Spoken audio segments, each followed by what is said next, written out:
اس budget کے کچھ week aspects ہیں، اور میں یہ اس لیے کہنا چاہتا ہوں کہ ان ویک ایسپیکٹس کی اصلاح کریں. اس کلیکٹیو وزڈم کے نتیجے میں ہماری حکومت جو ہے وہ جو ویک ایسپیکٹ ہے، وہ پہلا ایسپیکٹ اس کا ویک یہ ہے کہ بجٹ دستاویز میں 3,560 ارب کا خسارہ شو کیا گیا. 7,000 ارب روپے کا بجٹ ہے، 3,560 ارب کا خسارہ. یہ خسارہ کہاں سے پورا ہوگا؟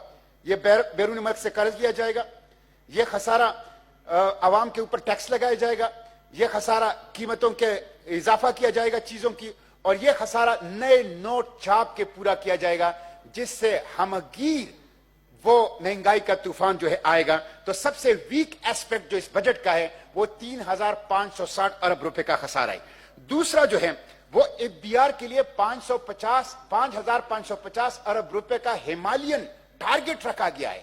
میں حیران ہوں مسٹر چیئرمین، یہ ایف بی آر جس کا گزشتہ سال کا ٹارگٹ تھا 4,400 ارب، اس نے صرف 3,900 ارب کا ٹارگٹ حاصل کیا. 4,400 ارب میں 3,900 ارب کا ٹارگٹ حاصل کرنے والا ایف بی آر اس سال 5,550 ارب کا ٹارگٹ کیسے حاصل کرے گا بغیر سٹرکچرل ریفارم کے اور بغیر کوئی اصلاح کیے بغیر؟ اس لیے یہ عوام کو بھی دھوکہ دینا ہے اور اپنے آپ کو بھی دھوکہ دینا ہے. تیسرا جو اس کا جو ویک وہ ایسپیکٹ ہے وہ یہ ہے کہ انڈائریکٹ ٹیکسز میں 39% اضافہ ہوا ہے اور ڈائریکٹ ٹیکسز میں 25% اضافہ ہوا ہے.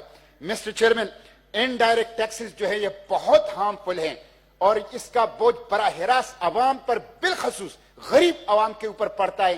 اس لیے کہ انڈائریکٹ ٹیکس ہمارے بچے بسکٹ میں بھی دیتے ہیں، ہمارے بچے ٹافیوں میں بھی دیتے ہیں، ہم بچوں کے دودھ میں بھی انڈائریکٹ ٹیکس دیتے ہیں.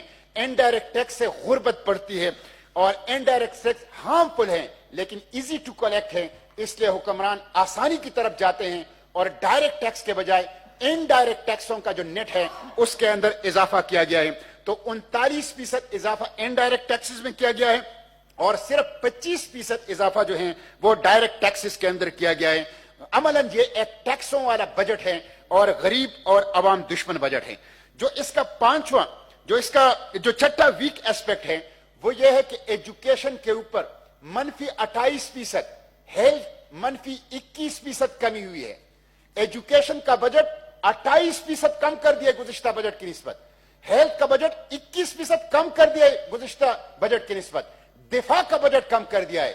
یہ حکومت تنقید کرتی تھی موٹر ویز کے اوپر، یہ حکومت تنقید کرتی تھی اورنج لائن ٹرین کے اوپر، یہ حکومت کہا کرتی تھی، جنگلہ بس اس کو کہا کرتی کہ ہم انسانوں کے اوپر وسائل لگائیں گے. انسانوں کے اوپر وسائل کا یہ حال ہے کہ صحت کا جو بجٹ ہے وہ 21% کم کر دیا اور جو تعلیم کا بجٹ ہے وہ 28% کم کر دیا. یہ اندھیروں کے سوداگر ہیں اور یہ تاریکیوں کے تاجر ہیں اور یہ ملک کے مستقبل کو ختم کرنا چاہتے ہیں. اور پھر ایک طرف ہندوستان رافیل طیارے لے رہا ہے، جدید ترین ٹینک لے رہا ہے، اپنے ڈیفنس بجٹ کے اندر اضافہ کر رہے. آپ نے ڈیفنس بجٹ کو فریز نہیں کیا، آپ نے روپے کی ڈیویلویشن کر کے اور بجٹ کے مجموعی حجم کو بڑھا کر اس میں آپ نے عملاً ڈیفنس بجٹ کے اوپر کٹ لگایا ہے. جو مسٹر چیئرمین اس کا ایک اور ویک ایسپیکٹ ہے جو وہ یہ ہے کہ قبائل کے لیے جو 100 ارب روپے سالانہ حکومت نے وعدہ کیا تھا کہ یہ دیں گے، صرف 48 ارب روپے رکھے گئے ہیں. یہ قبائل کے حقوق پر ڈاکہ ہے اور اس بجٹ کے اندر یہ لکھا گیا ہے کہ قبائلی علاقوں کے اندر شبلی فراز صاحب تشریف رکھتے ہیں. ایک تو 48 ارب روپے 100 ارب کے بجائے، دوسرا یہ کہا گیا ہے کہ جو قبائلی علاقوں کے اندر سٹیل ملز ہیں ان کو 5 سال کے لیے ایگزیمپٹ کیا گیا تھا، وہ ایگزیمپشن ختم کر دی گئی ہے. یہ قبائل کے ساتھ ظلم ہے. وہاں آلریڈی انڈسٹری نہیں ہے، وہاں آلریڈی لوگوں کا روزگار نہیں ہے. جو چھوٹے موٹے وہاں پہ صنعتیں ہیں ان کی ایگزیمپشن کو آپ ختم کر رہے ہیں، ان کی استثناء کو آپ ختم کر رہے ہیں. یہ آپ قبائلی عوام کا معاشی طور پر گلا گھونٹنا چاہتے ہیں، اس کو کچلنا چاہتے ہیں.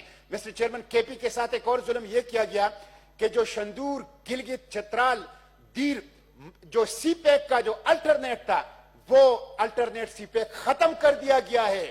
یہ خیبر پختونخوا کے ترقی کے اوپر ڈاکہ ہے اور خیبر پختونخوا کے معاشی حقوق کے اوپر ڈاکہ ہے.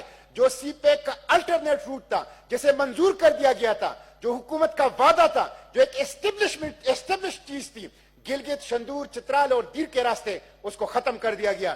تو یہ قبائل کے 48 ارب روپے 52 ارب روپے جو کٹ لگایا گیا ہے اس کے بجٹ پر، وہاں پہ جو سٹیل انڈسٹری ہے ان کی ایگزیمشن جو ختم کر دی گئی ہے, ان کو ٹیکس کے اوپر جو لایا گیا ہے, اور جو سی پیک ختم کر دیا گیا ہے, یہ خیبر پختونخوا کے حقوق کے ساتھ زیادتی ہے, اور یہ ایک اور ویک ایسپیکٹ ہے.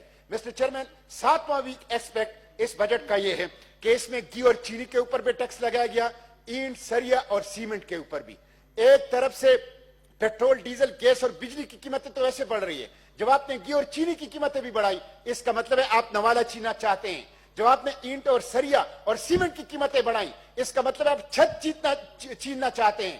تو یہ حکومت نوالا بھی چیننا چاہتی ہے اور چھت بھی چیننا چاہتی ہے. اس وقت جو سیمنٹ, اینٹ اور جو سریے کی انڈسٹری ہے, اس کے ساتھ 28 صنعتیں وابستہ ہیں, وہ ساری متاثر ہوگی. اس وقت صرف اینٹ کے بھٹیوں میں 1 کروڑ مزدور کام کر رہے ہیں. جو آپ اس کے اوپر ٹیکس لگائیں گے, ان ساروں کی رزق کے اوپر آپ دراصل ڈاکہ ڈالنا چاہتے ہیں. مسٹر چیئرمین, 8واں ویک ایسپیکٹ اس بجٹ کا یہ ہے کہ ایک طرف تو ملازمین کو 10% ایڈ ہاک ریلیف دیا گیا ہے, لیکن دوسری طرف کہا گیا ہے کہ جو 50,000 کی تنخواہ ہوگی ان کو ٹیکس نیٹ کے اندر لایا گیا ہے. تو ایک طرف سے دے کر دوسرے ہاتھ سے لیا گیا ہے, اور عملاً ان کی تنخواہ جو سرکاری ملازمین ہیں وہ کم کر دی گئی ہے. نواں آخری ویک ایسپیکٹ اس بجٹ کا مسٹر چیئرمین یہ ہے کہ 1007 جو ترقیاتی منصوبے گزشتہ بجٹ کے تھے, اس میں 141 منصوبے خارج کر دیے, 228 بند کر دیے گئے, اور اس کی جگہ نئے 228 منصوبے وہ شامل کر دیے گئے. لیکن وہ منصوبے central development working party CDWP سے منظوری نہیں لی گئی, جو روایات اور قانون کے خلاف ورزی ہے.